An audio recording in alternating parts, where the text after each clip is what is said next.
SDP கட்சி நடத்தும் கண்டன ஆர்ப்பாட்டம். இந்த கண்டன ஆர்ப்பாட்டம் சமூக செயற்பாட்டாளர்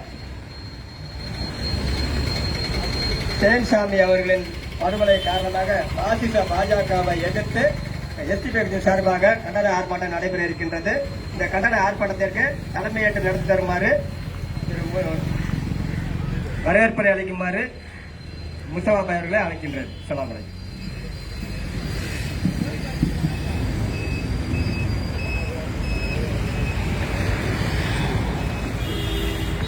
பசியிலிருந்து விடுதலை, பயத்திலிருந்து விடுதலை இந்த தாரக மந்திரம் முழங்க இந்த கண்டன ஆர்ப்பாட்டத்திற்கு தலைமை தாங்கிக் கொண்டிருக்கும் திருச்சி கிழக்கு தொகுதியின் தலைவர் ஏர்போர்ட் மஜீத் பாய் அவர்களே மற்றும் இந்த ஆர்ப்பாட்டத்திற்கு தொகுப்புரையாற்றிக் கொண்டிருக்கும் தொகுதியின் செயலாளர் அன்சாரி பாய் அவர்களே,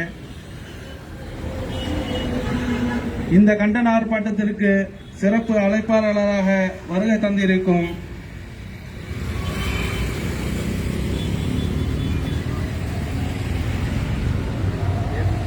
ஏரோனிமுஸ் முற்றுக்கண் பத்திரிகை ஆசிரியர் அவர்களே மற்றும் பாப்புலர் ஃபண்ட் ஆஃப் இந்தியாவின் மாவட்ட செயலாளர் முஜிபுர் ரஹ்மான் அவர்களே, கிறிஸ்துவ நல்லிணக்கத்தின் மாவட்ட செயலாளர் ஜெயராஜ் அவர்களே மற்றும் ஃபாதர் ஜான் பீட்டர் ஐயா அவர்களே, வழக்கறிஞர் அணி கென்னடி சார் அவர்களே மற்றும் இந்த ஆர்ப்பாட்டத்திற்கு கண்டன உரையாற்றவிருக்கும் திருச்சி மாவட்ட செயலாளர் முபாரக் காக்கா அவர்களே மற்றும் வர்த்தக அணியின் மாவட்ட தலைவர் பக்ருதீன் அவர்களே, சுற்றுச்சூழல் மாவட்ட அணியின் தலைவர் எஸ் ரஹமத்துல்லா அவர்களே மற்றும் எஸ்டிபி கட்சியின் கிழக்கு மேற்கு திருவெரும்பூர் மாவட்டம் அனைவருக்கும் வருக வருக வரவேற்பதாக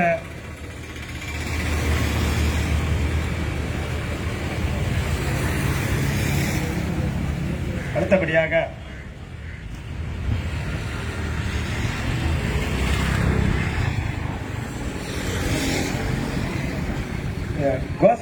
கண்டன கோஷங்களை எழுப்புமாறு கிழக்கு தொகுதி செயலாளர் தௌஃபிக் அவர்களை அழைக்கின்றேன்.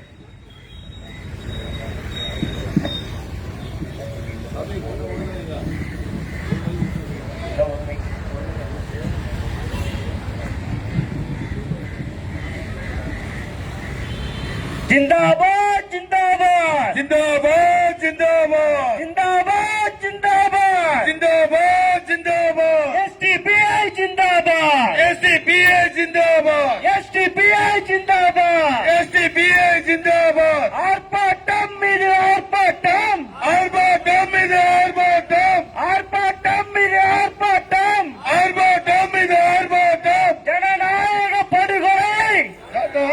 படுகொலையை கண்டித்து ஆர்ப்பாட்டம் கண்டித்து ஆர்ப்பாட்டம் ஜனநாயக படுகொலையை கண்டித்து ஆர்ப்பாட்டம் கண்டித்து ஆர்ப்பாட்டம் கண்டிக்கின்றோம் கண்டிக்கின்றோம் கண்டிக்கின்றோம் கண்டிக்கின்றோம் கண்டிக்கின்றோம் கண்டிக்கின்றோம் கண்டிக்கின்றோம் கண்டிக்கின்றோம் ஒன்றிய அரசை கண்டிக்கின்றோம் ஒன்றிய அரசை கண்டிக்கின்றோம் ஒன்றிய அரசை கண்டிக்கின்றோம் ஒன்றிய அரசை கண்டிக்கின்றோம் ஒன்றிய அரசு ஒன்றிய அரசு ஒன்றிய அரசு ஒன்றிய அரசு ஜனநாயகத்தின் குரல் வலையை நெருக்க துணிந்த ஒன்றிய அரசு நெருக்க துணிந்த ஒன்றிய அரசு ஜனநாயகத்தின் குரல் வலையை நெருக்க துணிந்த ஒன்றிய அரசு நெருக்க துணிந்த ஒன்றிய அரசு ஜனநாயகம் எங்கள் உரிமை ஜனநாயகம் எங்கள் உரிமை இந்திய தேசம் எங்கள் சுவாசம் இந்திய தேசம் எங்கள் சுவாசம் ஜனநாயகம் எங்கள் உரிமை ஜனநாயகம் எங்கள் உரிமை இந்திய தேசம் எங்கள் சுவாசம் இந்திய தேசம் எங்கள் சுவாசம் தேசம் காக்க துணிந்தவர் நாங்கள்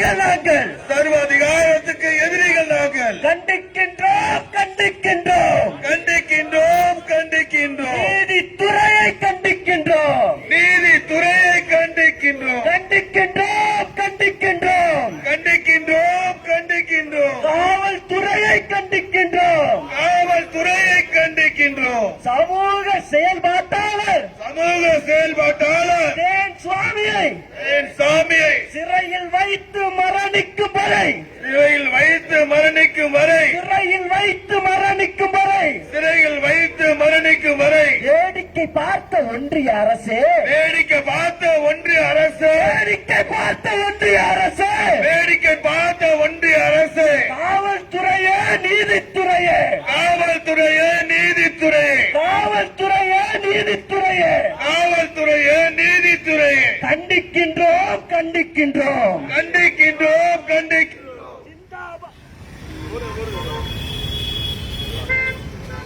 जिंदाबाद जिंदाबाद जिंदाबाद जिंदाबाद जिंदाबाद जिंदाबाद जिंदाबाद जिंदाबाद एसडीपीआई जिंदाबाद एसडीपीआई जिंदाबाद ஓங்குகவே ஓங்குகவே ஓங்குகவே ஓங்குகவே சமூக ஒற்றுமை ஓங்குகவே அதன் நல்லிணக்கம் ஓங்குகவே நிறுத்திக்கொள் நிறுத்திக்கொள் நிறுத்திக்கொள் நிறுத்திக்கொள் நிறுத்திக்கொள் நிறுத்திக்கொள் நிறுத்திக்கொள் நிறுத்திக்கொள் ஒன்றிய அரசே உன் அராஜக போக்கை நிறுத்திக்கொள் உன் அராஜக போக்கை நிறுத்திக்கொள் எதிர்த்து அடிப்போம் எதிர்த்து அடிப்போம் எதிர்த்து அடிப்போம் எதிர்த்து அடிப்போம் எதிர்த்து அடிப்போம் எதிர்த்து அடிப்போம் எதிர்த்து அடிப்போம் எதிர்த்து அடிப்போம். சட்டத்தால் எங்களை கையகப்படுத்தினார் சட்டத்தால் எங்கள் கையகப்படுத்துகிறாய், சட்டத்தால் எங்களை கையகப்படுத்தினார் சட்டத்தால் எங்கள் கையகப்படுத்திட உன்னை சட்டத்தாலே எதிர்கொள்வோம் உன்னை சட்டத்தாலே எதிர்கொள்வோம், சட்டத்தாலே எதிர்கொள்வோம். உன்னை சட்டத்தாலே எதிர்கொள்வோம். நன்றி. அடுத்தபடியாக தலைமை உரை ஏற்க கிழக்கு தொகுதி தலைவர் மஜித் அவர்களை அழைக்கின்றேன்.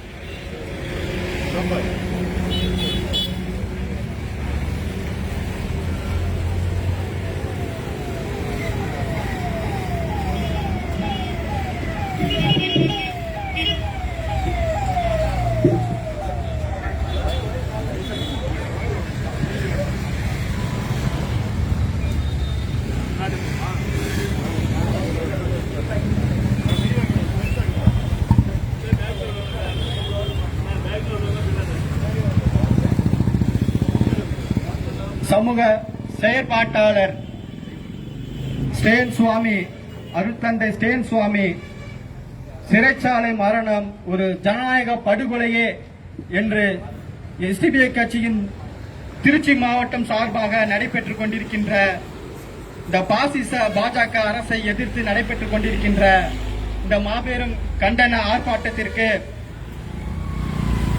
வரவேற்புரை நிகழ்த்திய கிழக்கு தொகுதியின் செயலாளர் முஸ்தபா அவர்களே மற்றும் தொகுத்து வழங்கிக் கொண்டிருக்கின்ற கிழக்கு தொகுதி செயலாளர் அன்சாரி அவர்களே, மேலும் கோஷங்கள் கண்டன கோஷங்களை எழுப்பிய கிழக்கு தொகுதி செயலாளர் தௌஃபிக் அவர்களே மற்றும் நன்றி உரை நிகழ்த்தக்கூடிய கிழக்கு தொகுதியின் பொருளாளர் குலாம்பாய் அவர்களே, மேலும் சிறப்பு அழைப்பாளர்களாக இங்கு கலந்து கொண்டு இந்த பாஜக அரசை எதிர்த்து கண்டன உரை நிகழ்த்த இங்கு வந்திருக்கக்கூடிய தேவராஜ் அண்ணன், கிறிஸ்துவ நல்லெண்ணெய் இயக்க தேவராஜ் நல்லெண்ணெய் இயக்கத்தின் மாவட்ட செயலாளர் தேவராஜ் அண்ணன் அவர்களே, ஏரணிமோஸ் ஊற்றுக்கண் பத்திரிகை ஆசிரியர் அவர்களே, பாப்புலர் ஃப்ரண்ட் ஆஃப் இந்தியாவின் திருச்சி மாவட்ட செயலாளர் முஜீர்பாய் அவர்களே, மேலும் சுப்பிரமணியபுரத்தின் அருட்தந்தை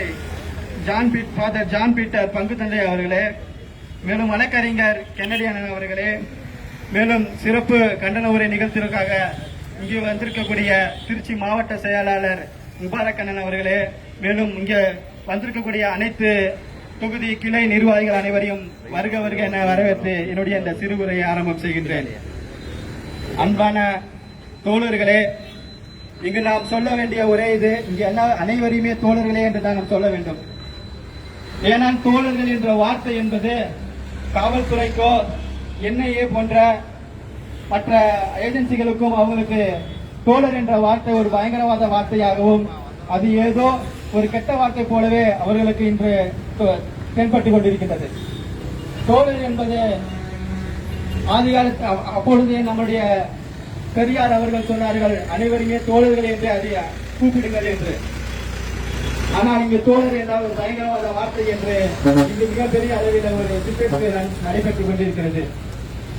அன்பான தோழர்களே, தமிழ்நாட்டைச் சேர்ந்த அதிலும் திருச்சி அரியலூர் மாவட்டத்தைச் சேர்ந்த வீரநகர் கிராமத்தில் பிறந்த அருட்தந்தை தான் என்று அவரை கூப்பிடுவார்கள். அருட்தந்தை ஸ்டேன் சுவாமி அவர்கள் மிகப்பெரிய சமூக செயற்பாட்டாளரும் இந்த கிறிஸ்துவ இயேசு சபையினுடைய முக்கிய பொறுப்பு வகிக்கக்கூடியவராகவும் கிட்டத்தட்ட தன்னுடைய வாழ்க்கையிலே பல வருடங்களாகவே சமூக செயல்களில் ஈடுபட்டு மக்களுக்காகவே தன்னுடைய வாழ்க்கையை அர்ப்பணித்தவர் ஸ்டேன் சுவாமி அவர்களை பற்றி நம்ம தெரிந்து கொள்ள வேண்டிய ஒரு அவசியம் இருக்கிறது. எதுக்காக இந்த ஆர்ப்பாட்டம் என்பதை நீங்கள் தெரிந்து கொள்ள வேண்டும் என்பதற்காகவே அவர்களுடைய சிறு குறிப்புகளை சொல்ல கடமைப்பட்டு வைக்கின்றோம். அவர்கள் கிட்டத்தட்ட ஒரு இயேசு கிறிஸ்து சபையினுடைய மிக முக்கிய பொறுப்பில் வகித்து பெங்களூர் போன்ற மற்ற வட மாநிலங்களிலே தன்னுடைய பணியை, அதாவது இயேசு கிறிஸ்து அவங்க கிறிஸ்துவ சபையில இருக்கவங்க ஒரு முக்கியமான ஒரு பணி என்னன்னா, அவங்க வந்துட்டு தன்னுடைய சமூக சிந்தனையோட மக்களை வந்துட்டு சந்திச்சு அவங்களுக்கு தன்னுடைய போதனை தன்னுடைய சமூக சிந்தனையும் வந்துட்டு அவங்க வந்துட்டு சமூக செயற்பாட்டையும் அவங்க வந்துட்டு சொல்லிக் கொடுத்துட்டு இருப்பாங்க. அப்படிப்பட்டவர் தான் அவங்க சமூக செயற்பாட்டாளரும் ஸ்டேன் சுவாமி அவர்கள் பல ஜார்க்கண்ட்ல இதே போலதான் சமூக செயற்பாட்டை தன்னுடைய பணியை தொடங்க வேண்டும் என்பதற்காக ஜார்க்கண்ட்ல கிட்டத்தட்ட 40 ஆண்டு காலமாக அந்த பழங்குடியின மக்களுக்காண்டி தன்னுடைய வாழ்க்கையை அர்ப்பணித்திருக்கிறாரு. அந்த பழங்குடியின மக்களுடைய சுய நிர்வாகம், நிலம், நீர், அவர்களுடைய உரிமைக்காக கிட்டத்தட்ட 40 ஆண்டுகளாக அவர்களுக்காக உழைக்கக்கூடிய ஒரு மனிதராக தான் இருந்தார். ஆனா இங்கு யார் ஒருவர் இந்த சமூக செயற்பாட்டாளராகவோ தன்னுடைய கருத்துக்களை தெரிவிக்கக்கூடியவர்களாக இருந்தாலோ அவர்களை பிடிக்காத ஒரே அரசு என்றால் அது ஒன்றிய அரசு, மத்திய அரசான நம்மளுடைய பிஜேபி பாஜக அரசு தான்.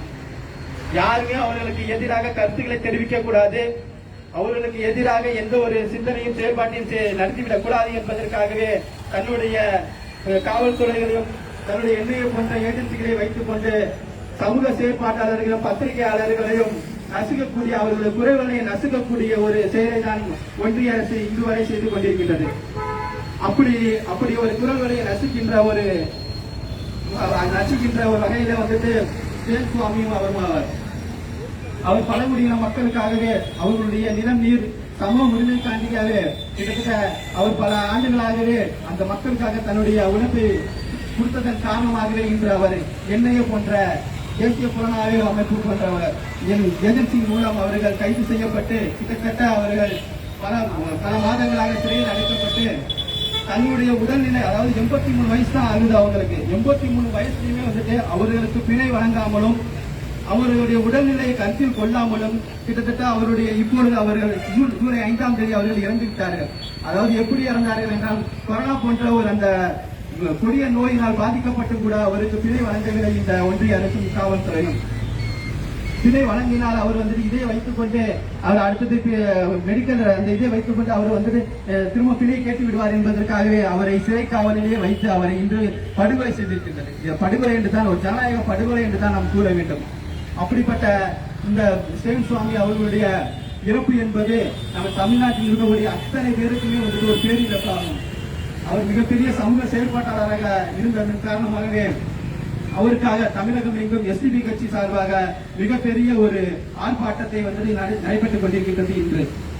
மேலும் இது சம்பந்தமாக அடுத்தடுத்த நேரம் குறைவாக இருக்கின்ற காரணத்தினால் அடுத்தடுத்த நிர்வாகிகளும் நம்முடைய கண்டன உரை நிகழ்த்த இருக்கின்றார்கள். ஆகவே எஸ்டிபி கட்சி இந்த பாசிச பாஜக அரசு மேற்கொண்டு அனைத்து செயலுக்கும் எஸ்டிபி கட்சி எப்பொழுதுமே எதிராக நிற்கும் என்பதை தெரிவித்துக் கொண்டு என்னுடைய சிறு உரையை நான் நிகழ்த்திக் கொண்டு முடித்துக் கொள்கின்றேன். நன்றி.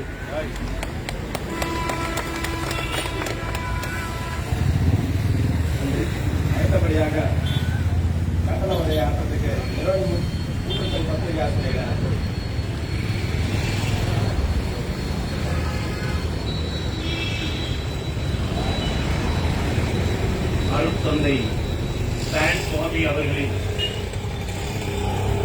படுகொலை நிகழ்த்தப்பட்ட அந்த நிகழ்வை நினைத்து ஒரு மனித உரிமை போராளிக்காக அதே மனித உணர்வோடு இங்கே குழுமி இருக்கக்கூடிய உங்கள் அனைவரையும் சிரம் தாழ்த்தி வாழ்த்தி என்னுடைய உரையை நான் ஆரம்பிக்கிறேன். யார் இந்த ஸ்டான் சுவாமி? இதே திருச்சி மண்ணிலே தூய வளனார் கல்லூரியிலே செயின்ட் ஜோசப் காலேஜ் என்று அழைக்கப்படக்கூடிய அந்த கல்லூரியிலே ஒரு 50 ஆண்டுகளுக்கு முன்பு ஒரு சிறுவனாக படித்துக் கொண்டிருந்த காலத்திலேயே அங்கே இருந்த அருட்தந்தையர்களுடைய எளிமையான வாழ்க்கையை பார்த்து அவர்கள் இந்த சமூகத்துக்கு ஆற்றக்கூடிய அத்தனை அருட்பணிகளையும் பார்த்து ஈர்க்கப்பட்டு தானும் அதே போல ஒரு அருட்பணியாளராக 2000 ஆண்டுகளுக்கு முன்பாக இந்த உலகத்திலே உதித்து ஒடுக்கப்பட்டவர்களுக்கு விடுதலை கொடுக்கவே நான் பிறந்துள்ளேன், என்னுடைய வாழ்க்கை அதுவே என்று உரத்து சிந்தித்து உலகிற்கு வாழ்ந்து காட்டிய உத்தமன் இயேசு பிரானின் உண்மையான சீடனாக மாற வேண்டும் என்று நினைத்தவர்தான் இந்த ஸ்டான் சுவாமி.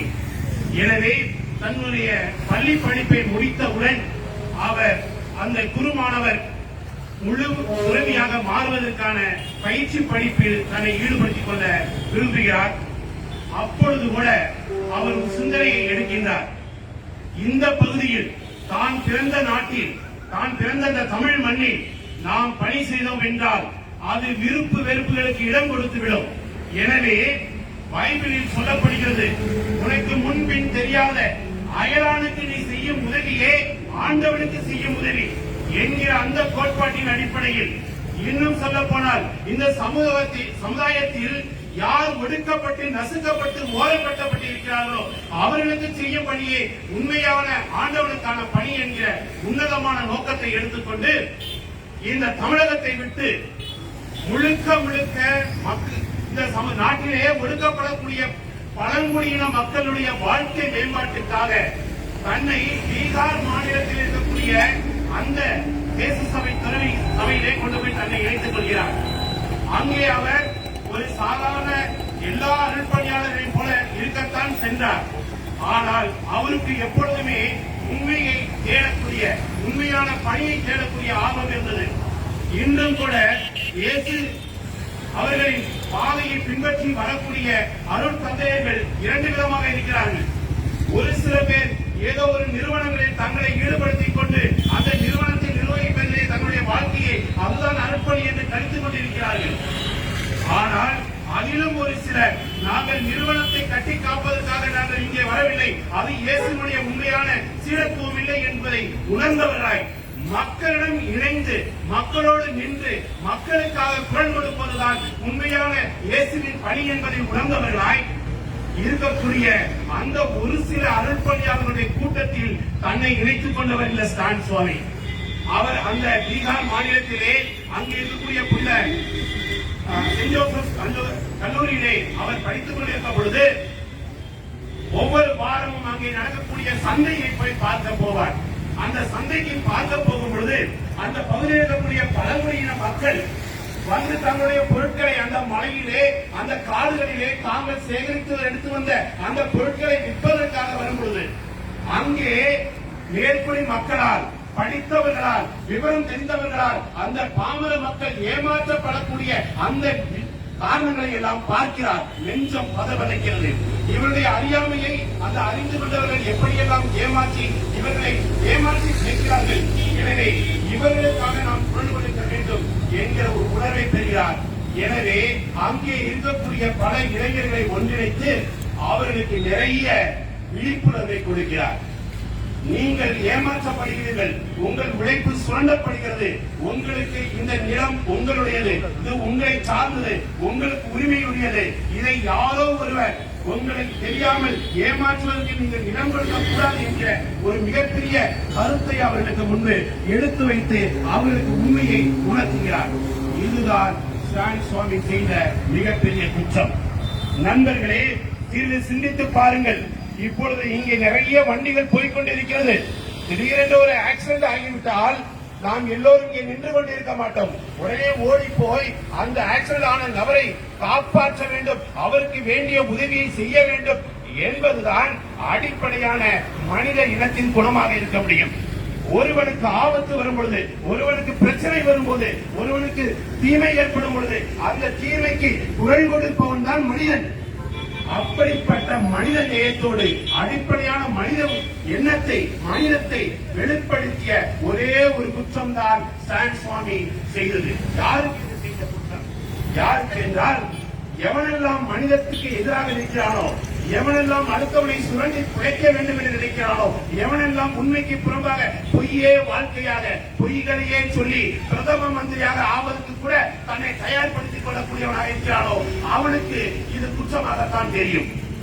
அப்படிப்பட்ட நேர்மையான மக்களுக்காக, மனிதத்திற்காக உழைத்த, குரல் கொடுத்த அந்த ஸ்டான் சுவாமி அவர்களுக்கு குற்றவாளியாக தெரிகிறார்.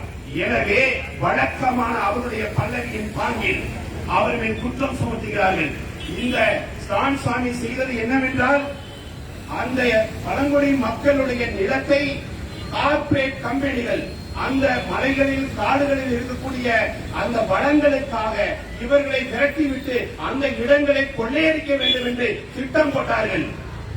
அங்கே இருக்கக்கூடிய பிஜேபி கவர்மெண்ட் அதற்கு ஆதரவாக இருந்தது.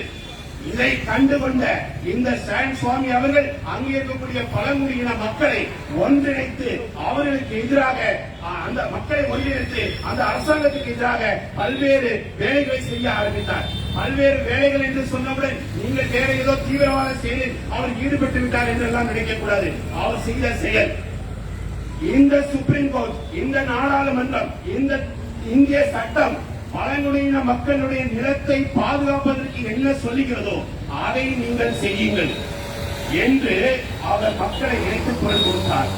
வேறு ஒன்றும் கேட்கவில்லை. இந்த நாட்டில் உள்ள சட்டத்தை அமல்படுத்துங்கள், அதை செய்யுங்கள் என்றுதான் சொன்னார். அதை தாண்டி அவர் செய்தது என்னவென்றால், இப்படியெல்லாம் ஒன்றிணைந்த இந்த இளைஞர்கள் மேல் இவர்கள் பொய் வழக்குகளை போட்டார்கள். அந்த பொய் வழக்குகளுக்கு எதிராக அவர் உச்ச நீதிமன்றம் வரை சென்று சட்டப்படி இந்த நாட்டினுடைய இறையாண்மைக்கு இணைந்தபடி அவர் உச்ச நீதிமன்றத்தில் போய் அவர்களுக்காக வாதாடுவதற்கு வழக்கு போட்டார். இதுதான் அவர் செய்த துரோகம். அவர் தன்னை பிடிக்கும் பொழுது அவர் சொன்ன ஒரு வாசகம், நான் இந்த மக்களுக்காக பணி செய்வது, இந்த மக்கள் பாதிக்கப்படுகிறார்களே அவர்களுக்காக குரல் கொடுப்பது தேச விரோதம் என்று நீ சொன்னால், அப்படிப்பட்ட தேச விரோதத்தை நான் செய்து கொண்டே இருப்பேன் என்றுதான் அவர் சொன்னார்.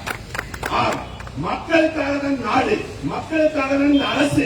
மக்களை எதிர்த்து விட்டு, மக்களை அழித்து விட்டு ஒரு அரசாங்கம் செயல்படும் என்றால் அது மக்களுக்கான அரசாங்கமாக இருக்க முடியாது. உண்மை என்னவென்றால், இங்கு இருக்கக்கூடிய நண்பர்களை தெரிந்து கொள்ளுங்கள். இன்றைக்கு நம்மளுடைய ஒன்றிய அரசாக இருக்கக்கூடிய இந்த பிஜேபி அரசு மக்களுக்கான அரசாக இல்லை, அது கார்ப்பரேட்டுடைய அரசு. அந்த கார்ப்பரேட்டுடைய கைக்கூலியாக இருப்பதனால் மக்களுக்காக குரல் கொடுப்பவர்களை அவர்கள் நசுக்க பார்க்கிறார்கள். அந்த வகையில் தான் இன்று இந்த ஸ்டான் சுவாமியை அவர்கள் கொண்டிருக்கிறார்கள். எப்படி கொண்டிருக்கிறார்கள்? ஒரு கை நடுக்கமுள்ள ஒரு மனிதன், 83 வயது மனிதன், ஒரு தண்ணி கிளாஸை எடுத்து குடிக்க கூட முடியாது, இப்படியே நடுங்கம் அவருக்கு கீழே அலம்பிவிடும். அதற்காக வைத்து உறிஞ்சி குடிக்கக்கூடிய ஒரு டம்ளர் வேண்டும் என்று கேட்டார். அவர் சிறையில் சொகுசு கேட்கவில்லை, தான் குடிப்பதற்கு முடியவில்லை, எனவே எனக்கு ஒரு ஸ்ட்ரா பொருந்திய ஒரு டம்ளர் வேண்டும் என்று கேட்டார். இந்த நாட்டினுடைய உச்ச நீதிமன்றம், நீதிமன்றங்கள் அதுக்கு அந்த அனுமதியை கொடுப்பதற்கு 15 நாட்கள் கால அவகாசம் எடுத்துக்கொண்டன.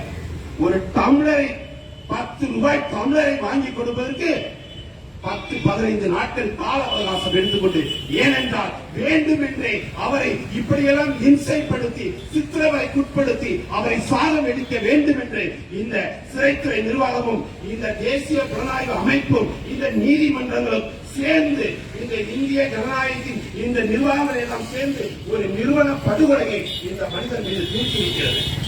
இப்படி ஒவ்வொரு காரியத்திலும் அவரை வேண்டுமென்றே அவர்கள் சித்திரவதைக்கு உட்படுத்தி சாகடித்திருக்கிறார்கள். எனவேதான் இதை படுகொலை என்று நாம் சொல்கிறோம். இந்த படுகொலையை ஒரு அரசாங்கமே செய்திருக்கிறது. ஜனநாயக நாட்டில் ஜனநாயக மக்களால் தேர்ந்தெடுக்கப்பட்ட ஜனநாயக அரசு என்று சொல்லிக் கொள்பவர்கள் மக்களை படுகொலை செய்வது என்றால் இதை எங்கே போய் நாம் சொல்வது? ஆனால் இதை எல்லோரும் பார்த்துக் கொண்டிருக்க போவதில்லை. இன்னைக்கு ஐநாவை முதற்கொண்டு அத்தனை அமைப்புகளும், அத்தனை மனித உரிமை அமைப்புகளும் இதை பார்த்து குரல் கொடுக்க ஆரம்பித்து விட்டார்கள். இன்று நாம் கூட அந்த ஸ்டான் சுவாமியை பார்த்தது கூட கிடையாது. ஆனால் அவரிடம் இருந்த அந்த மனித மாண்பு நம்மையும் இன்று இங்கே கொண்டு வந்து நிறுத்தியிருக்கிறது என்றால் நாம் மனிதர்கள் மாற்றிருந்தால் இதை பார்த்துக் கொண்டு இருக்க மாட்டார்கள். மிருகங்கள் ஒரு எரும மாடு அங்க செத்து கிடக்கிற ஒரு எரும மாடு என்னன்னு கூட கேட்காது. ஏன்னா அது பேரை எரும மாடு. ஆனா ஒரு மனுஷன் ஒருத்தருக்கு அடிபட்டா பார்த்துட்டு இருக்க மாட்டான். அப்படி இருந்தா அவன் மனுஷனான்னு கேட்போம். அப்படிப்பட்ட மனித உணர்வு உள்ளவர்கள் அத்தனை பேரும் குரல் கொடுக்க ஆரம்பித்து விட்டார்கள். இந்த ஸ்டான் சுவாமி கடைசியாக சொன்னது, நான் கைதானதை பற்றி கவலைப்படவில்லை. நான் கைதானதற்காக நீங்கள் யாரும் வருத்தப்பட வேண்டாம். ஆனால் என்னையும் மக்களுக்காக முழுமையாக தன்னையே அர்ப்பணித்துக் கொண்டு பாடுபடக்கூடிய ஒருவன் மேல் இப்படி பொய் வழக்குகளை எல்லாம் போட்டு அவர்கள் சிறைக்குள் தள்ள முடியும் என்றால் அப்படிப்பட்ட அமைப்பு இந்த நாட்டில் இருக்கிறதே, அதை குறித்து கவலைப்படுங்கள் என்று சொன்னார். எனவே நண்பர்களே, நாம் ஸ்டான் சுவாமிக்கு கொடுக்கக்கூடிய அஞ்சலி என்னவென்றால், அவர் சொன்ன கூற்றின்படி இன்றைக்கு இந்த மக்களுக்காக குரல் கொடுப்பவர்கள், மனித நேயத்தோடு முன்வந்தவர்களை இந்த பாசிச பாஜக அரசு அடக்குமுறையால் ஒதுக்கிவிட துடிக்கிறதே, அதை எதிர்த்து குரல் கொடுத்து இந்த அமைப்பு முறைகளை, குறிப்பாக என்ஐஏ, உபா சட்டங்கள் போன்றவற்றை தூக்கி எறிய வேண்டும். இது இந்த நாட்டுக்கு தேவையில்லை என்பது வரை நம்முடைய குரல் வரை நெரிக்கப்பட்டாலும் கூட தொடர்ந்து நாம் குரல் கொடுக்க வேண்டும். அதுவே நாம் ஸ்டான் சுவாமிக்கு கொடுத்த மிகப்பெரிய அஞ்சலியாக இருக்கும் என்று சொல்லி வாய்ப்பு கொடுத்த அத்தனை நண்பர்களுக்கு நன்றி கூறி முடித்துக் கொள்கிறேன். நன்றி, வணக்கம். நன்றி. அடுத்தபடியாக திருச்சி மாவட்ட தலைவர் முஜிபுர் ரஹ்மான் அவர்களை சென்று உரையாட அழைக்கிறேன்.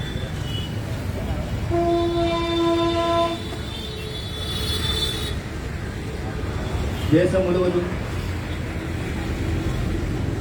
இன்றைய தினம் social democratic party of India SDP கட்சியின் தேசிய அளவிலான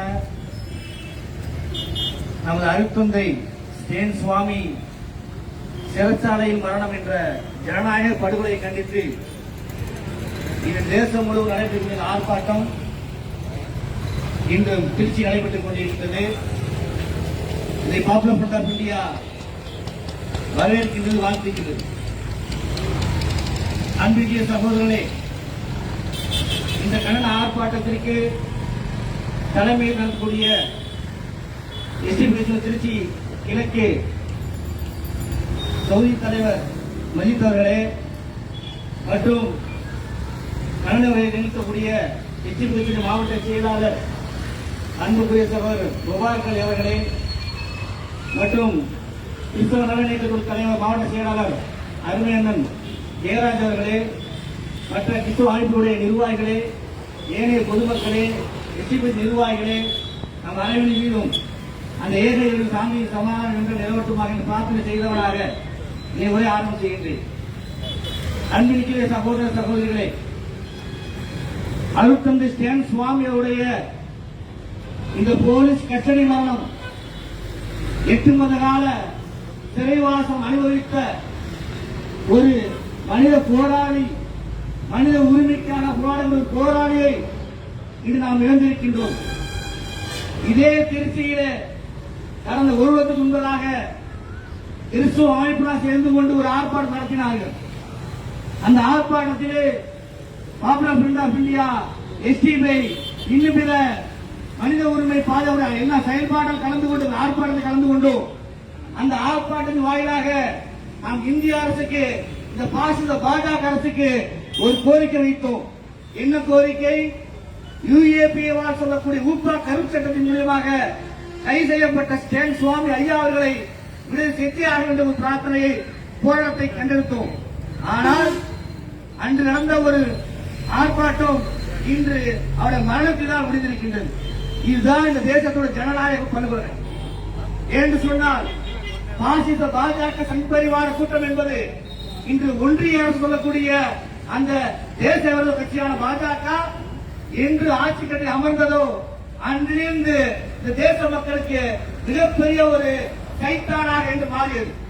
என்று சொன்னால் இந்த மக்கள் எல்லா உரிமையும் மறுக்கப்பட்டவர்களாக, நீதி மறுக்கப்பட்டவர்களாக, உரிமைகள் மறுக்கப்பட்டவர்களாக, சுதந்திரம் மறுக்கப்பட்டவர்களாக இந்த மக்கள் நித்தம் தொழுதொரு மேலையும் நாளொரு மேலையும் மனித உரிமை ஆர்வலர்கள் கொத்து கொத்தாக கைது செய்யப்பட்டுக் கொண்டிருக்கிறார்கள், கொலை செய்து கொண்டிருக்கிறார் சகோதரர்களே. என்று சொன்னால் இந்த தேசத்தை பிரித்த மிகப்பெரிய சக்பரிவார பாசிசம் என்று காந்தியை கொண்டாரோ அந்த RSS கும்பல் தான் இன்று ஸ்டேன் சுவாமி வரை கொண்டு வந்து சேர்த்திருக்கின்றது. ஸ்டேன் சுவாமி என்பவர் யார்? எல்லோரும் கருத்து தெரிவித்தார்கள். அவருடைய வளர்த்த விதம், அவர் எதற்காக போராடினார், என்ன உரிமைக்காக போராடினார், எதற்காக ஜாரியம் சென்றார் வரைக்கும் எல்லாரும் பதிவு செய்தார்கள். நான் ஒன்றை மட்டும் கூறிக்கொள்கின்றேன். இந்த தேசத்துடைய உச்ச நீதிமன்றம் இருந்தாலும் சரி, கடைகோடி இந்திய சோதனுடைய குடிமகனாலும் சரி, யாரும் நீதிக்காகவோ அல்ல உரிமைக்காகவோ போராடும் போது அவன் நின்றக்கூடிய எல்லா வேலைகளுக்கும் உரிமை மறுக்கப்படும் போது நீதிக்கு போராடுவதுதான் ஜனநாயக கடமை. அந்த அடிப்படையில் தான் சேன் சுவாமி அவர்கள் ஜார்க்கண்டிலே 40% உள்ள கனிம வளங்களை சுரண்டக்கூடிய கார்பன் நிறுவனத்துக்கு எதிராக போராடி அங்கு உள்ள பழங்குடி மக்களுக்காக அந்த நிலப்பரப்பை அமர்க்கூடிய கார்பன் நிறுவனத்திலிருந்து அதை பிடிக்கி அந்த மக்களுக்காக போராடினார், நீதி செலுத்தினார், உரிமைக்காக தன் வாழ்வாதாரத்தையும் வாழ்க்கை இழந்தார். அப்படிப்பட்ட உரிமைக்காக போராடிய ஸ்டேன் சுவாமி அவர்கள் இன்று ஜனநாயக படுகொலை செய்யப்பட்டிருக்கிறார். எப்படிப்பட்ட ஜனநாயக படுகொலை? எல்லா படத்தை பார்த்திருப்போம். அவருடைய மருத்துவமனையிலே அவர் கார் விலங்கை அங்கு உள்ள பெற்றில கட்டிருக்கின்றார். எவ்வளவு பெரிய கொடுமை! தேச துரோகியா, தேசத்துடைய தீவிரவாதியா? எதுவுமே கிடையாது. இது உரிமைக்காக போனதற்காகவே பாஜக தன்னுடைய கைப்பாவாரசான ஏஜென்சியான என்ஐயையும் யுஏபிஏ அப்சா போன்ற ஏஜென்சி நிறுவனங்களை வைத்துக் கொண்டு இந்த அப்பாவி சிறுபான்மை மக்களை குறிவைக்கின்றார்கள். ஒரு நாடகம் இருந்தது. அவர் படுகொலை நடத்தினார்கள், முந்து வைத்தார்கள், கற்பழித்தார்கள், கலவரங்களை உருவாக்கினார்கள், வன்முறைகளை நிகழ்த்தினார்கள். ஆனால் இந்த மறைக்கப்பட்டு இந்த ஒன்றிய அரசு மக்களுக்கான அரசாக இன்று தேசிய முழுவதற்கு இந்த ஏஜென்சியான என்ஐஏ யுஏபி கருப்பு சட்டம், இன்னைக்கு சிறப்பந்தஸ்து, காஷ்மீர் சிறப்பந்தஸ்து, எல்லா சட்டங்களும் கொடுமையான கருப்பு சட்டங்கள் எல்லாம் இந்த கிறிஸ்தவருக்கும் முஸ்லிம்களுக்கும் தலித்துக்கு எதிராக இன்னைக்கு அம்புகா எழுதி கொண்டிருக்கின்ற சகோதரே. ஏன் இன்னைக்கு பத்திரிகையாளருக்கு செயல்பாடு இல்லை, உரிமையாளர்களுக்கு நிரந்தரம் இல்லை, எழுத்தாளர்களுக்கு உரிமை இல்லை. இங்க யாரு பேசினாலும் அவருக்கு எதிராக துப்பாக்கி தோட்டாகளும் என்கவுண்டர் நாட்டு நடந்து கொண்டிருக்கின்றது. தகவல்களிலிருந்து வந்தாரிலிருந்து அல்லது கௌரி லங்கேஷிலிருந்து எல்லா செயல்பாடுகளும் எழுத்தாளர்களும் இன்னைக்கு பாஜக உண்டு இன்னைக்கு அடிபணிந்து கொண்டு கொத்து கொத்தாக கொலை செய்து கொண்டிருக்கிறார்கள். எப்படிப்பட்ட பாஜக சங்க பரிவாரம் எங்கேயெல்லாம் ஜனநாயகத்தை பற்றி பேசப்படுகின்றதோ, எங்கெல்லாம் உரிமைக்காக பேசப்படுகின்றதோ அங்கு பாஜக தன்னுடைய அதிகாரம் வைத்துக் கொண்டு அந்த எண்ணெய் முடியமாக நாட்டு மக்களிலே செயற்பாடுகளையும் பத்திரிகையாளர்களையும் அல்லது இது போன்ற இயக்கங்களையும் தடை செய்வதற்கு ஒடுக்குவதற்கு எல்லா காணிகளையும் ஆயுதமாக எண்ணெயை பயன்படுத்துகின்றார். எண்ணெய் எதுக்கானது? நேஷனல் தேசிய புலனாய்வுகள் எதற்கானது? அந்த முகம் எது? அதோட வேலை என்ன? ஒட்டுமொத்த வேலையுமே முஸ்லிம்களை கிறிஸ்தவர்களையும் டார்கெட் பண்ணி இன்னைக்கு இந்த எண்ணெய் வேலை செய்து கொண்டிருக்கிறார்களே. ஆனால் ஒரு விஷயத்தை புரிந்து கொள்ள வேண்டும். இன்னைக்கு பொதுமக்களாகிய நாமும் சரி, அது இங்க உள்ள கிறிஸ்தவ மக்களாக இருந்தாலும் சரி, முஸ்லீம்களாக இருந்தாலும் சரி, ஏழை செயற்பாடுகள் சொல்லக்கூடிய மனித உரிமை நிறுவனங்களும் அமைப்புகள் இயக்கங்களும் இந்த ரோட்டில் போன காரணம் என்ன? இந்த ஒன்றிய பாஜக அரசு என்பது மனித உரிமை எதிரான ஒரு அமைப்பு. RSS சித்தாந்தம் என்பது எஸ்பி ஆபீஸில் இருந்து, கமிஷனர் ஆபீஸில் இருந்து, ஜட்ஜ்மெண்ட் நீதிமன்றத்திலிருந்து சுப்ரீம் கோர்ட் வரை இன்னைக்கு புற்றுநோயா பார்வை கொண்டிருக்கின்றது. அப்படிப்பட்ட RSS சித்தாந்தத்தை நம்மை போன்ற ஒட்டுமொத்த மனித மக்களும் ஒன்றிணைந்து வெட்டுவதற்கு ஒரே ஆயுதம் தான் ஜனநாயக கடமை. அந்த ஜனநாயக கடமை பயன்படுத்தினால் மட்டும்தான் நாம் அனைவரும் இப்படிப்பட்ட ஒரு சித்தாந்தத்தை ஒழிக்க முடியும், அழிக்க முடியும். சொல்லுங்களேன், ஏன் ஸ்டேன் சுவாமி அவர்களை போலீஸ் கஸ்டடியிலே மரணித்தார்? அவர் என்ன செய்தார்? நாட்டுக்காக தேசத்துறையில் ஈடுபட்டாரா? மாவோயிஸ்டுக்கு எதுவும் உதவி செய்தாரா? எதுவும் கிடையாது. யாரு கண்டு பழங்குடி மக்களுக்காக உதவி செய்ததுக்கு இவ்வளவு ஜனநாயக படுகொலை. ஆக இந்த தேசத்துல நீ மாவோயிஸ்ட் உதவி செய்ய, அந்த தீவிரவாத உதவி செய்ய, ஆனால் மனித உரிமை எந்த விஷயத்தையுமே யாரும் பதிலாகக்கூடாது. ஆக இப்படிப்பட்ட ஒரு சங்பரிவார பாசிசம் அதிபயங்கரமான ஒரு தீவிரவாத அமைப்பு RSS. உலகிலேயே மிகப்பெரிய ஆயுத பலம் உண்ட மிகப்பெரிய ஒரு ஆயுத பலத்தையும் எல்லா பலத்தையும் கொண்ட ஒரு மிகப்பெரிய தீவிரவாத இயக்கம் தான் RSS சங்பரிவார். அந்த RSS உடைய மூலமாக ஒன்றிய அரசு, இந்த ஒன்றிய அரசு என்ன செய்து கொண்டிருக்கின்றது? மக்களுடைய உரிமைகளையும் அடிப்படை நீதிகளையும் இன்றைக்கு எட்டாக்கலையா பார்த்துக் கொண்டிருக்கின்றது. ஆக ஸ்டான் சுவாமியோடைய மரணம் என்பது நமக்கு ஒரு முடிவாக இருக்க வேண்டும். இந்த தருணத்திலிருந்து நாம் உரிமை எடுப்போம். இது போன்ற மனித உரிமையுடைய உயிர்களையும் அவருடைய செயல்பாடுகளையும் முடக்குவதற்கு இந்த ஒன்றிய அரசு தயாரானால் நாம் அனைவரும் முன்னிருந்து தேசத்தை பாதுகாப்பது, தேசத்துக்காக குரலெடுப்பது நம்ம அனைவரும் கடமையாக சொல்லுவது. அந்த அடிப்படையில் தான் இன்னைக்கு எஸ்டிபி கட்சி நடக்கூடிய ஜனநாயக படுகொலையை எதிர்த்து நடக்கூடிய இந்த ஆர்ப்பாட்டம் வெறுமன அந்த ஸ்டான் சுவாமிகள் மட்டுமல்ல, அது கிறிஸ்துவ சமுதாயம் மட்டுமல்ல, முஸ்லிம் மட்டுமல்ல, ஒட்டுமொத்த தேச மக்களுமே இன்றைக்கு மிகப்பெரிய ஒரு புற்றுநோயை பிடித்துக் கொண்டிருக்கிறார்கள். இந்த இனத்தை நடந்து கொண்டிருக்கிறது. சென்னையிலே பாலியல் பலாத்காரம் சொல்லக்கூடிய அந்த பாபா சங்கர்களுக்கு இதற்கு பாதுகாப்பு எங்கே போச்சு? ஒரு வாரத்துக்கு முன்னாடியாக நிறுத்தப்பட்டார், கைது செய்யப்பட்டு சீரழிக்கப்பட்டாலும் அவர் A1 பாசிட்டிவ் சொல்லக்கூடிய மிகப்பெரிய உயர் வசதி கொண்ட இந்த ஜெயிலு. ஆனால் 40 வருஷமாக பலவடி மக்கள் போராண்ட சேன் சுவாமிக்கு அரசு மருத்துவமனையில கொசுக்கடியில அவர் கிடந்தார். ஆனா பாபா சங்கருக்கு இன்னைக்கு ஏசி உள்ள சொகுசு சிறைச்சாலை. இதுதான் சகோதரர் இந்த நாட்டில் சுவாமியாருக்கும் உணர்வாளிகளுக்கும் கார்பரேட் அதானி அம்பானி போன்ற நிறுவனம் மட்டும்தான் ஒன்றிய அரசானது உதவி செய்யும், பாதுகாக்கும். ஆனால் அடிப்படை உரிமைக்காக வாழக்கூடிய நம்மை போன்ற கீழ்த்தட்டுள்ள மக்கள் மட்டும் எதிர்த்திருந்தால் மட்டும்தான் ஜனநாயகத்தை பாதுகாக்க முடியும். என்று சொன்னால் இது அம்பேத்கர் பூமி, பெரியார் பூமி என்றெல்லாம் சொல்லிக் கொண்டிருக்கின்றோம். சொல்லக்கூடிய நிகழ்வுகள் எல்லாம் வரலாறு மறுத்துக் கொண்டிருக்கின்றார். அந்த வரலாறை மீண்டு எழுப்புவதற்கு நாம் ஒரு களம் எல்லாம் அனைவரும் ஒன்றிணைந்த போனால் மட்டும்தான் மிகப்பெரிய ஒன்றிய அரசை ஒதுக்க முடியும். அந்த அடிப்படையிலே ஸ்டான் சுவாமி ஐயாவுடைய மரணம் என்பது இறுதியான மரணமாக இருக்க வேண்டும். இது போன்ற நிகழ்வுகளை அடுத்தடுத்து நடக்கும் என்று சொன்னால் ஒட்டுமொத்த ஜனநாயக சக்தி உள்ளடக்கி இந்தியா முழுவதும் மிகப்பெரிய ஒரு புரட்சியை ஏற்படுத்துவோம். அந்த புரட்சியின் மூலியமாக ஜனநாயகத்தை பாதுகாப்போம். அது உறுதியான என்ஐஏ போன்ற அங்க உள்ள ஜார்க்கண்ட் மாநிலத்தில் போலீஸும் சரி, காவல்துறையும் என்ஐஏ போன்ற அனைத்து ஏஜென்சிகளையும் உடனடியாக மத்திய பாஜக அரசு நடவடிக்கை எடுக்கின்ற கேட்டுக்கொண்டு என்னை விளைவிக்கின்ற என் வாக்கு விளைவிக்கலாம். வணக்கம். நன்றி. அடுத்தபடியாக கிறிஸ்தவ நலன் இயக்க இயக்கத்தினுடைய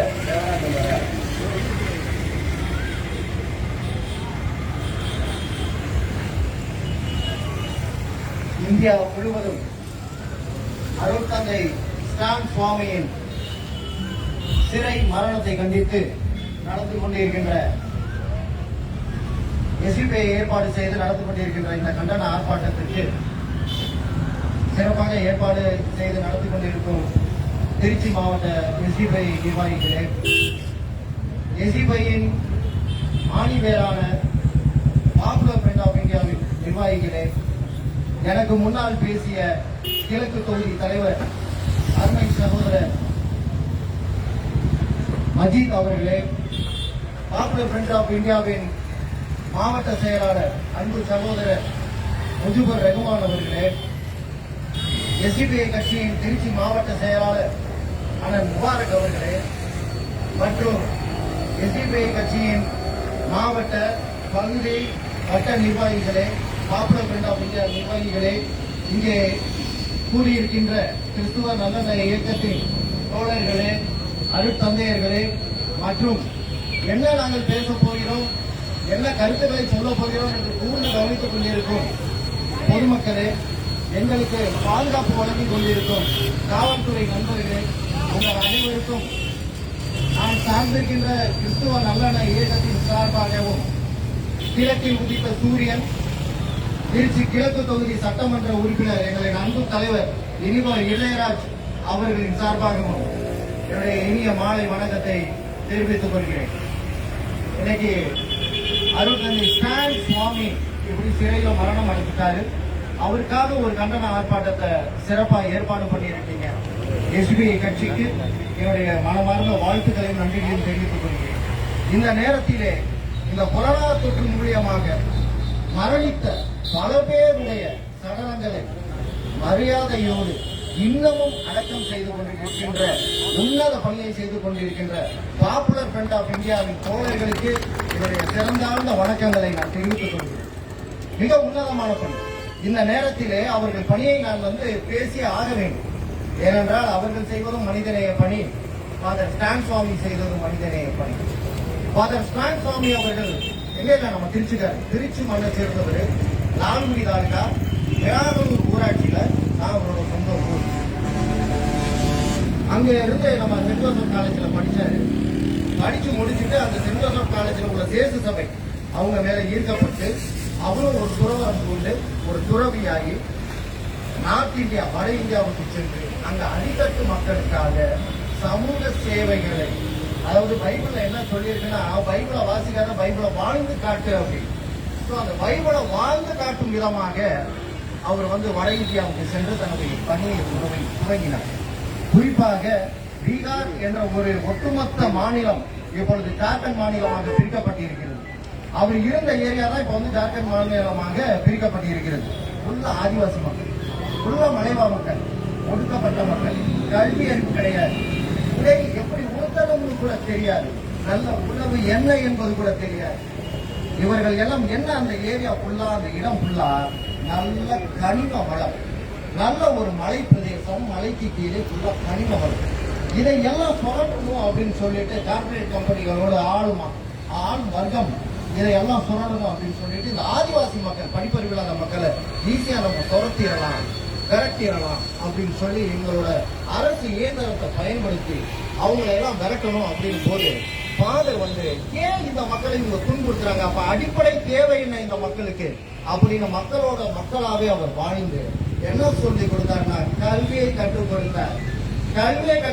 அந்த மக்களுக்கு எழுத படிக்க கற்றுக் கொடுத்தார். ஏன்னு கேள்வி கேளு, ஓ நிலம் பறிக்கப்படுது, ஏன்னு கேள்வி கேளு, நீ விழிப்புணர்வா இரு. இது எல்லாமே உன்னோட முப்பாட்டம் பாட்டம் வாழ்ந்த இடம், நீ வாழ்ந்துகிட்டு இருக்க இடம், இது உன்னோட காடு, உன்னோட இடம். உனக்கு கீழே இவ்வளவு பெரிய தங்க சுரங்கம் இருக்கு, கனிம சுரங்கம் இருக்கு. இதை சுரண்டதுக்கு கார்பரேட் கம்பெனிகள் ஆளும் வர்க்கத்தோட சேர்ந்து உன விரட்ட பார்த்துது. நீ போகாத, நீ நின்று கல்வியை தான் கற்றுக் கொடுத்த. இது ராஜ துரோகமா, இது தேச துரோகமா, இல்ல இது நாட்டுக்கு எதிரான ஒரு செயல்பாடா? இதற்கு UAPA எனும் சட்டம், அதாவது அன்லாஃபுல் ஆக்டிவிட்டிஸ் பிரிவென்ஷன் ஆக்ட், சட்டவிரோத செயல் தடுப்பு சட்டம். இந்த சட்டத்தின் கீழ் அந்த அருட்தந்தைய கைது பண்ணியாச்சு. எப்ப கைது பண்றாங்க? போன வருஷம் அக்டோபர் மாசம் கைது பண்றாங்க. இந்த கைது செய்தியை கேள்விப்பட்ட உடனே இதற்கு முதலாக கண்டன குரல் தெரிவித்து, எதிர்ப்பு தெரிவித்து எங்களுடைய அன்பு தலைவர் அவர்கள் சென்னையிலே பாராளுமன்ற உறுப்பினர் திருமதி கனிமொழி அவர்களையும், காங்கிரஸ் பேர் இயக்கத்தின் தலைவர் பீட்டர் அல்போன்ஸ் அவர்களையும், மனிதநேய மக்கள் கட்சியின் தலைவர் பேராசிரியர் கபாகருல்லா அவர்களையும் மற்றும் மற்ற மனிதநேய செயல்பாட்டாளர்கள் அனைவரையும் ஒன்றிணைத்து ஒரு மாபெரும் கண்டன கருத்தரங்கை ஏற்பாடு செய்தார். அந்த கருத்தரங்கு முடிந்த பிறகு திருச்சியிலே ஒரு பெரிய கண்டன ஆர்ப்பாட்டத்தை நடத்தினோம், கண்டனத்தை பதிவு செய்தோம். தொடர்ந்து அருட்தந்தையின் சொந்த ஊரான விராகனூரிலே தடையை மீறி ஒரு பெரிய கண்டன பேரணியும், கண்டன ஊர்வலத்தையும், கண்டன பொதுக்கூட்டத்தையும் நடத்தினோம் கிறிஸ்தவ நல்லெண்ண இயக்கத்தின் சார்பாக. தொடர்ந்து அனைத்து மாவட்டங்களிலும் கிறிஸ்தவ நல்லெண்ண இயக்க தோழர்கள் அருட்தந்தையின் விடுதலைக்காக தொடர்ந்து போராட்டங்களும் கையெழுத்து இயக்கங்களும் நடத்தி கொண்டே இருந்தோம். இது ஒரு பக்கம் நடந்து கொண்டே இருக்க, சட்ட ரீதியாக அருட்தந்தை எப்படியெல்லாம் விடுவிப்பது என்று தேச சபை தந்தையர்களும் அந்த வழக்கறிஞர்களும் ஒன்றிணைந்து சட்ட ரீதியாக அருட்தந்தையை விடுவிக்க அந்த முயற்சியை மேற்கொண்டு அந்த ஒரு முயற்சி ஒரு பக்கம் சென்று கொண்டிருக்க, இன்னொரு பக்கம் முக்கியமான மனித செயல்பாட்டாளர்களும் தேச சபையின் புரோவின்சியல் என்று சொல்லக்கூடிய பெரிய பதவியில் இருக்கின்ற அருட்தந்தையர்களும் எல்லாம் சேர்ந்து பிரதம மந்திரி மோடியவே நேரில் சந்தித்து வயதின் காரணமாக, மூப்பின் காரணமாக, இரக்கத்தின் அடிப்படையில், மனிதநேய அடிப்படையில் அருட்தந்தையை விடுவிக்க வேண்டும் என்றும் கோரிக்கை வைக்கப்பட்டது. அனைத்துமே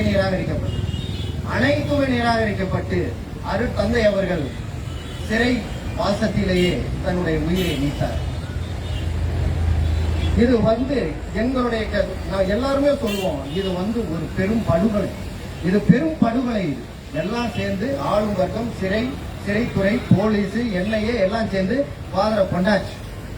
ஃபாதரை அரெஸ்ட் பண்றதுக்கு முன்னாடி கூட 2 வருஷமா அவரை விசாரணை சொல்லி ஆளை கழிச்சுக்கிட்டே இருந்தாங்க. மாறி ஒரே மாதிரி தான் கேள்வியை கேட்டுக்கிட்டே இருந்தாங்க. ஃபாதரை கைது பண்ண பிறகு அவரோட அறையை போய் NIA சொல்லாம என்ன இருக்கு ஏது இருக்குன்னு. என்ன கண்டெடுத்தாங்க தெரியுங்களா? ஒரு டேபிள், ஒரு சேர், 2 பேண்ட், 2 சட்டை. இதான் இருந்துச்சு. அன்றாடம் படிக்கக்கூடிய செய்தித்தாள்கள், அவர் எழுதக்கூடிய ஒரு நோட்டு புத்தகம், டைரி, அவர் வாசிக்கக்கூடிய பைபிள். இவ்வளவுதான் அந்த ரூம்ல வந்து என்னையே பாதர போன வருஷம் அக்டோபர் மாசம் கைது பண்ண போது அவர் ரூம்ல இருந்து எடுத்தது. இவரை வந்து என்னன்னு சொல்லி இப்ப வரைக்கும் செய்திகள் என்னன்னு சொல்லிக்கிட்டு இருக்காங்க, பாதர தீவிரவாதின்னு சொல்லிக்கிட்டு இருக்காங்க. அவர் என்ன தீவிரவாதிங்க? என்ன சொல்லி கொடுத்தாரு? மக்களுக்கு அடிப்படை கல்வியை கற்றுக் கொடுத்த அந்த மகானுக்கு எழுத்து அறிவித்தவன் இறைவன் ஆவான் அப்படின்னு நம்ம சொல்றோம் இல்லைங்களா? அந்த எழுத்து அறிவித்த அந்த அருட்தந்தைய எப்ப வரைக்கும் பேப்பர்லயும் செய்திகளை என்ன சொல்லிக்கிட்டு இருக்கு? தீவிரவாதம் சொல்லிக்கிட்டு இருக்கு. எவ்வளவு பெரிய விஷமத்தனம் இது! இதையெல்லாம் கண்டிக்கும் விதமாக தான் இன்னைக்கு எஸ்டிபிஐ தோழர்கள் இந்த கண்டன ஆர்ப்பாட்டத்தை ஏற்பாடு பண்ணியிருக்காங்க. நம்ம எல்லாம் சொல்றோம், பிடால் காஸ்ட்ரோ ஒரு பெரிய புரட்சியாளர், ஷே குவேரா ஒரு பெரிய புரட்சியாளர், இன்னும் நிறைய பேர் புரட்சியாளர். என்ன நடந்தாலும் பயப்படாத அந்த தைரியம், அந்த மன உறுதி. ஒருவேளை திருச்சிக்காரராக இருக்கிறதுனால காவிரி தண்ணி குடிச்சதுனால அந்த தைரியமா வந்திருக்கும் போறாங்க. யாருக்கும் பயப்படாது, துணிச்சு நில்லு. அரசே எதிர்த்து நின்னாலும் துணிச்சு நில்லு. தனி மனிதனாக 84 வயதிலும் தன்னுடைய அந்த போராட்டத்தை அவர் விட்டு கொடுக்கவே இல்லை. 84 வயசுல அவருக்கு பார்க்கின்சன் டிசீஸ் அப்படின்னு சொல்லி அந்த வியாதி, கையெல்லாம் நடிக்கிட்டே இருக்கும். ஒரு டீ குடிக்க முடியாது, ஒரு இட்லியை பிச்சு தின்னோம்னா 1 மணி நேரம் இருக்கும். அப்படிப்பட்ட ஒரு வயதான மனுஷனை ஜெயில அடைச்சு போட்டாச்சு. அடைச்சு போட்ட பிறகு அவருக்கு தண்ணியை குடிக்க முடியல. பக்கத்துல செல்ல இருக்கிறவர் வந்து இறக்கப்பட்டு அவருக்கு ஒரு ஸ்ட்ரா கொடுப்போமே. ஸ்ட்ரானா என்ன? நம்ம குடிக்கிறோமே, இந்த இளநீ ஜூஸ் எல்லாம் குடுக்கிறோமே, ஒரு பிளாஸ்டிக் ஸ்ட்ரா. அந்த ஸ்ட்ரா கொடுத்து உதவுவோமே அப்படின்னு சொல்லி அருட்தந்தைக்கு கொடுத்து உதவுற வந்தாங்க. அந்த செல்ல இருக்கிறவர்கிட்ட இருந்த ஸ்ட்ராவையும் கொடுக்குறாங்க, இவர்கிட்ட இருந்த ஸ்ட்ராவையும் கொடுக்குறாங்க.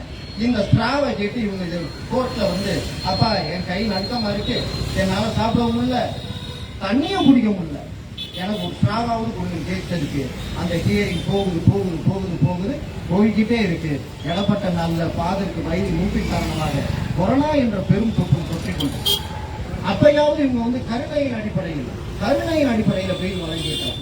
அப்பயும் அவங்க வந்து அதை வந்து கருத்தில் கொள்ளவே இல்லை. யாருங்க கருத்துல கொள்ளல? இப்ப வரைக்கும் யாரும் சொல்ல, நீங்களே சொல்றீங்கன்னா நான் வந்து பேசிக்கிட்டு இருக்கேன். யாரு கருத்தில் கொள்ளல சொல்லுங்க? யாரு? இவ்வளவு நடந்து செய்யாம விட்டது யாரு? அந்த பிஜேபி ஆளும் அந்த மனிதாபிமானம் இல்லாத மதவெறி பிடித்த பாசிச பிஜேபி ஒன்றிய அரசு. இந்த அரசு தான் இன்னைக்கு பாதரை செஞ்சிருச்சு. சரி, நம்ம இப்ப என்ன செய்வோம்? பாதருக்கு ஒரு இரங்கல் கூட்டமும் ஒரு கண்டன கூட்டமும் இங்க வந்து நிற்கும். நாம என்ன செய்யணும்னா, பாதர் எப்படி அந்த அடித்தட்டு மக்களுக்காக, அந்த மலைவாழ் மக்களுக்காக, அந்த சமுதாய பணியிலே அந்த மக்களின் முன்னேற்றத்திற்காக பாடுபட்டாரோ அதே போல நாமளும் இந்த நேரத்தில் உறுதி இருப்போம். சமுதாய வளர்ச்சிக்கு, சமுதாய மக்களின் முன்னேற்றத்திற்கு, ஒடுக்கப்பட்ட மக்களின் முன்னேற்றத்திற்கு எங்கெல்லாம் ஜனநாயக குரல்களை நெருக்கப்படுகிறதோ, எங்களெல்லாம் மனித உரிமை பறிக்கப்படுகிறதோ அங்க நானும் குரல் கொடுப்பேன், நானும் நிற்பேன் மக்களோட மக்களா அப்படின்னு ஒரு உறுதிமொழி ஏற்போம் என்று கூறிக்கொண்டு, மனிதம் காப்போம், மனிதநேயம் வளர்ப்போம், வாழ்க சகோதரத்துவம், வளர்க மத நல்லிணக்கம் என்று கூறிக்கொண்டு வாய்ப்பளித்த உங்கள் அனைவருக்கும் நன்றிகளை தெரிவித்துக் கொள்கிறேன். நன்றி, வணக்கம். அடுத்தபடியாக கண்ணடியார்களை பேச அழைக்கிறேன்.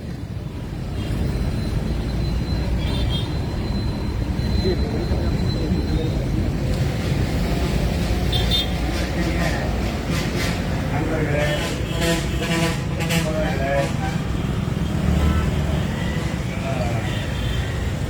முக்கியமா நம்ம தெரிஞ்சுக்க வேண்டிய விஷயம் 2 விஷயம் இருக்கு. ஒண்ணு, ஒரு மனிதன் கைது செய்யப்பட்டால் அந்த கைது செய்யப்பட்ட மனிதனுக்கு சில உரிமைகள் உண்டு. அந்த உரிமைகளில் ஒன்று, அவர் கைதாகும் போது என்ன நிலையில் இருக்கிறாரோ, அந்த கைதாகும் போது என்ன நிலையில், என்ன உடல் நிலையில் இருக்கிறாரோ அவரை சேமமாக வெளியில் அனுப்புவதுதான் அந்த சிறைச்சாலையினுடைய கடமையும் நீதிமன்றத்தினுடைய கடமையும் ஆகும். இந்த சூழலில் குறிப்பாக அருட்தந்தை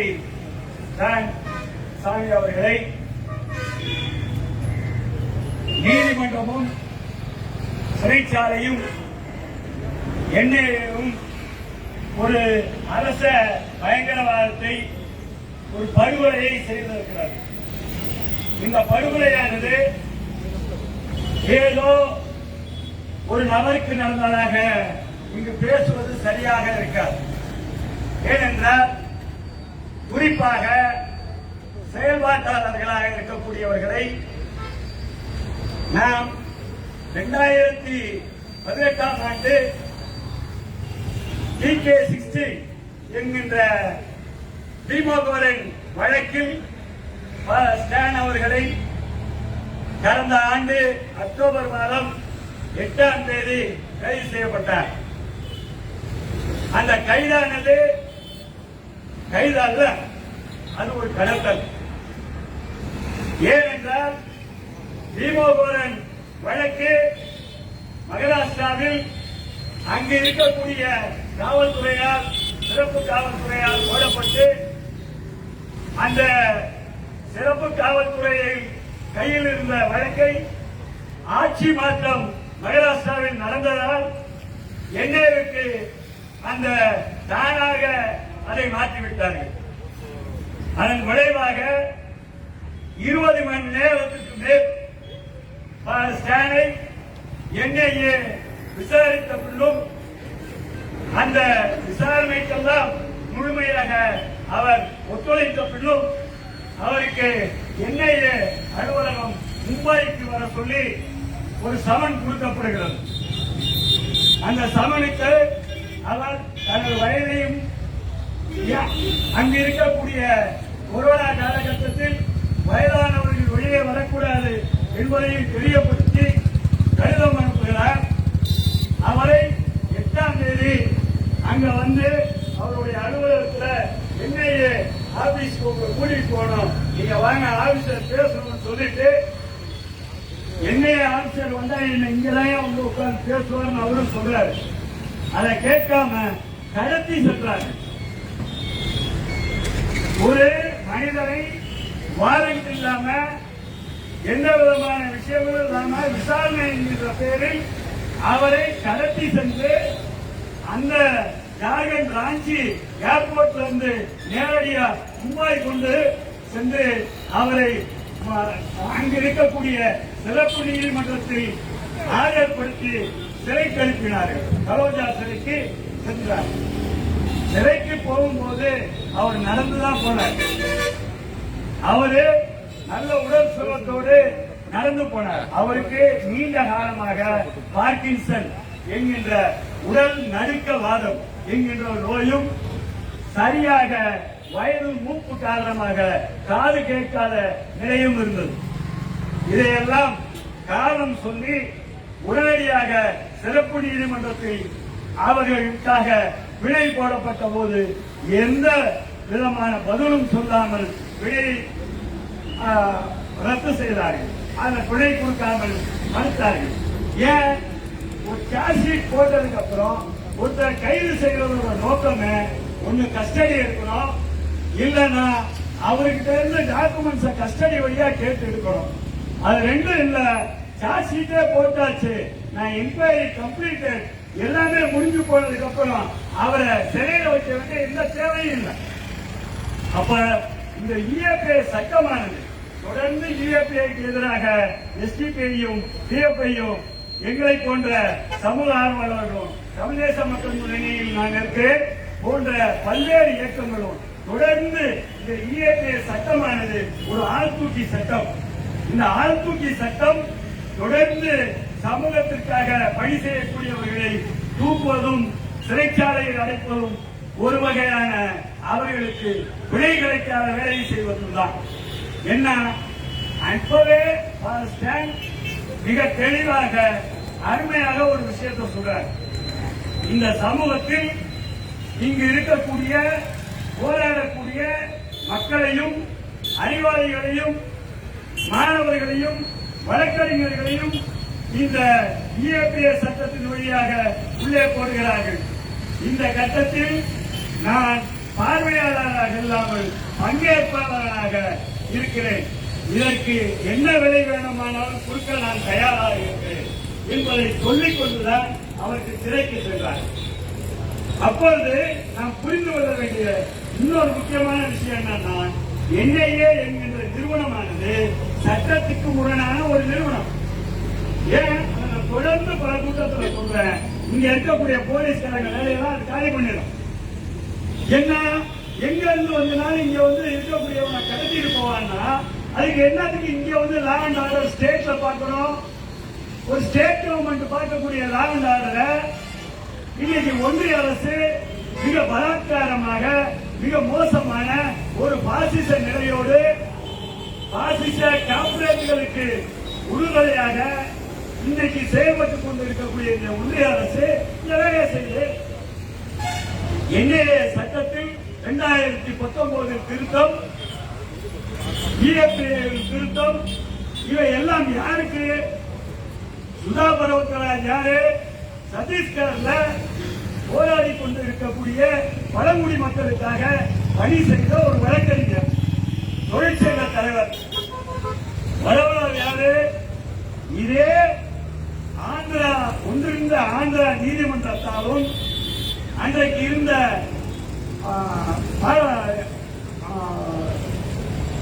சட்டமன்றத்தாலும் அவரை ஒரு தூதராக அனுப்பி அன்னைக்கு இருந்த பீப்புள்ஸ் வார் என்கின்ற ஒரு கட்சியோடு பேச்சுவார்த்தைக்கு அனுப்பினார்கள்.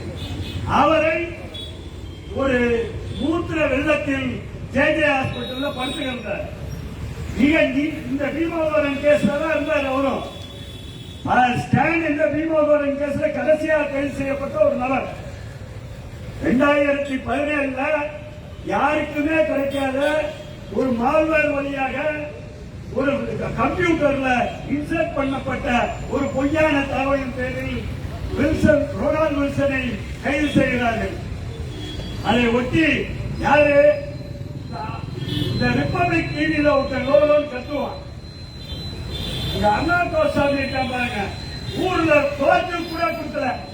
ஆனா அவன் திருட்டு போய அவனுக்கு உடனே அவன் இன்னைக்கு ஏன் சுதா பர்வத்ராஜை கைது பண்ணல அதை பண்ணு டிபேட் நடத்தி, யாருக்கு? அவன் யாரோட ஏஜென்ட்? RSS பாஜகவினுடைய ஏஜென்ட். அவன் அவ்வளவு மோசமான ஆளு. அவனை கைது செய்யும் போது ஐயோ ஜனநாயகத்துக்கே படுகொலைன்னு சுப்ரீம் கோர்ட், ஏன்னா பாப்பானுக்கு எதனால நடந்தா சுப்ரீம் கோர்ட் கத்தும். அங்க ஒரு பிற்படுத்தப்பட்டவனோ தாழ்த்தப்பட்டவனோ ஜட்ஜா இல்ல. அங்க இருக்கிறவன் எல்லாம் பாப்பானா இருக்கான். இந்த நாட்டில் பார்ப்பனர்கள் தங்களது ஆட்சி அதிகாரத்தை நிறுவிக் கொள்வதற்காக RSS வழியாக தங்களது மோசமான வேலைகளை செய்து கொண்டிருக்கிறார். இதை நாம புரிஞ்சுக்கணும். இன்னைக்கு என்ன நடக்குது? இன்னைக்கு ஏன் ஸ்டாண்ட கைது பண்ணாங்க? 3000க்கு மேற்பட்ட ஆதிவாசிகளை மாவோயிஸ்ட் என்று சொல்லி 2013ஆம் ஆண்டிலிருந்து விசாரணையே இல்லாமல் சிறையில் இருந்தவர்களுக்காக பப்ளிக் லிட்டிகேஷன் கேஸ் போடுறாரு. அந்த பப்ளிக் லிட்டிகேஷன் கேஸ் போட்டது மிகப்பெரிய சிக்கல் வந்துருச்சு. என்னடா ஒருத்தருக்கு விசாரணை இல்ல, சார்ஜ் ஷீட் போடல, 7 வருஷமா 8 வருஷமா உள்ள ஜெயிலே வச்சிருக்கீங்க என்னன்னு கேட்டதுக்கு அப்புறம் அப்ப சிக்கல் வருது ஜார்க்கண்ட்ல இருக்கக்கூடிய அன்றைய பிஜேபி அரசாங்கத்துக்கு. உடனே இவர் பேர்ல செடிஷன் கேஸ் போடுறாங்க. மகாத்மா காந்தி பேர்ல செடிஷன் கேஸ் தான், பகத்சிங் பேர்ல செடிஷன் கேஸ் தான், இன்னைக்கு டூல் கிட்ல வரைஞ்சாலும் செடிஷன் கேஸ் தான். எவ்வளவு மோசமான ஒரு அரசாக செயல்படுகிறது. இதை அன்னைக்கு இருந்த உயர்நீதிமன்றம் வழக்கை தள்ளுபடி செய்தது. இந்த விளைவுகள் என்ன நடக்குது? 2019 அந்த மகாராஷ்டிரால ஆட்சி மாற்றம் நடக்குது. சிவசேனாவும் பிஜேபியும் தனது கூட்டை முறித்துக் கொண்டார்கள். அன்னை கம்பி பங்காளி சங்கம் வந்துருச்சு. 2 பார்ப்பன பயங்கரவாதியாக செயல்பட்ட சிவசேனா பார்ப்பனர்களுக்கு அடியாளாக செயல்பட்ட சிவசேனா இனிமேல் உனக்கு நான் செயல்பட முடியாது. எனது மராத்தா மக்களை நான் பாதுகாக்க வேண்டும். பிற்படுத்தப்பட்ட சமூகத்தை சேர்ந்த மராத்தாக்களை நான் பாதுகாப்பேன் என வெளியேறியதன் விளைவாக சிவசேனாவும் தேசிய காங்கிரசும் கூட்டணி சேர்ந்த அரசு அமைத்ததன் விளைவாக அங்கு இருந்த வழக்கை என்ஐஏ தானாக எடுத்துக் கொள்கிறது. இதன் விளைவாக ஸ்டான் அக்டோபர் மாதம் 8ஆம் தேதி கடத்தப்பட்டு சிறைக்கு கொண்டு செல்லப்பட்டார்.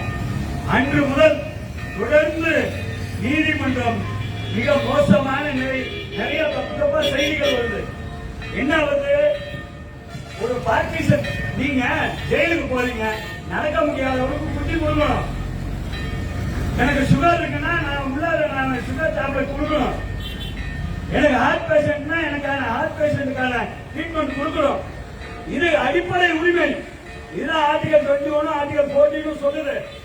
இதுக்கு எதிராக அவருக்கு ஸ்டார் டம்ளர் அவர் தண்ணி குடிப்பாரு என்பதை நீதிமன்றத்துல வழியாதான் வாங்கணும்னு சொல்லிட்டாங்கன்னு நீதிமன்றத்துக்கு போனா நீதிமன்றம் எவ்வளவு அறிவாளி பாருங்க. ஒரு வக்கீலா இருந்துட்டு சொல்றது வெக்கமா இருக்கு. நான் இந்த நீதிமன்றத்துல பங்கேற்பாளராக இருக்கிறேன்றதுக்கு எனக்கு அவமானமா இருக்கு. 20 நாள் டைம் கொடுக்கலாம் என்ஐஏக்கு கவுண்டர் போடுறது. எதுக்கு? ஒருத்தன் டம்ளர் வச்சு தண்ணி ஊற்றி கொடுக்கிறதுக்கு டம்ளர் கொடுத்தாங்கன்னா அதுக்கு 20 நாள் டைம். அதுக்கப்புறம் அவர் டம்ளரை நாங்க தூக்கிட்டு போலன்னு சொல்றாங்க. கேளப்பட நீ திருந்தாலும் ஒரு டம்ளர் வாங்கி கொடுறா.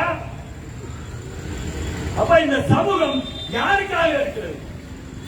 96ல அங்க இருந்த மிக மோசமான ஒரு விஷயம் புரிஞ்சுக்கோங்க. நம்ம எல்லாம் இன்னைக்கு மிக மோசமான ஒரு விஷயத்த தெரியல. என்னன்னா இன்னைக்கு அங்க மக்கள் பயங்கரமான யுரேனியம் தாக்குதல்ல யுரேனியம் ஓபன் மைனிங் நடக்குது. 96ல அதை கண்டுபிடிக்க போறாங்க. யுரேனியம் ஜார்க்கண்ட்ல இருக்கிறத கண்டுபிடிக்கப்பட்டு ஒரு பெரிய மூவ்மெண்ட் ஆகி அந்த மூவ்மெண்ட் வழியா பார்த்தா ஜார்க்கண்ட்ல இருக்கக்கூடிய பழங்குடிகளுக்கு கை, கண்ணு, குறையான குழந்தை பிறத்தல் எல்லாம் நடக்குது. இதை நீதிமன்றத்துக்கு போறதுக்கு அப்புறம் எல்லாம் தெரியுது. இதெல்லாம் கொண்டு போன ஒரு பாஸ்டர். இது ஏன் ஒரு பேர்ல கோவம்? எல்லா சாமியார் மாதிரி பூச வச்சுட்டு இந்த காலேஜ்ல பிரின்சிபாலா இருந்துட்டு நம்ம பாட்டுக்கு ஏண்டா நம்ம பாட்டுக்கு வந்தோமா, தோட்ட தின்னமா, பூசைய வச்சோமா, விதி வந்தா சாவோன்னு போறாங்க. உழைக்கக்கூடிய மக்கள் மத்தியில் அன்றாட வாழ்க்கையில் மாற்றத்தை உருவாக்குவதற்காக வேலை செய்தார். அதோட விளைவு அவர் சிறைக்கு கொண்டு செல்லப்பட்டார். இந்த நிலையில என்ன நடந்துச்சு? வழக்குல ஜேஜே ஹாஸ்பிட்டலுக்கு கொண்டு போக சொல்றாங்க. இதோட நான் முடிச்சுக்கிறேன். JJ hospital